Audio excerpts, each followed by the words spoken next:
ফুচকাতে এলাম, দেন একটা কচি ডাব পাচ্ছি না। ও ম্যাম, আপনার ডাবের দাম কত? 7 টাকা করে। একটা কচি ডাব দিন তো। আপনার বড় ডাবটা দিন না।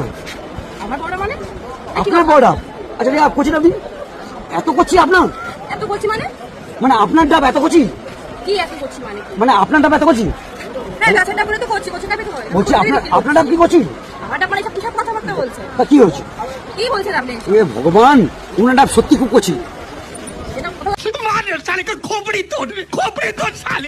এই জন্যই ওরা বলে কুকুরকে কখনো লাই দিতে নেই, কারণ কুকুরকে লাই দিলেই সে ওরা মাথায় উঠে বসে। আর এইসব ঝাঁটের ব্যক্তিদেরও না কখনো ভালো বলতে নেই, ভালো বললেই তারা তাদের কালো রূপটা দেখিয়ে দেয়। দেখো না, দেখো কিরকম ছুকছুকামি স্বভাব করছে, দেখো না। আপনার রস আছে? এবারে আমার রস মানে কি হবে?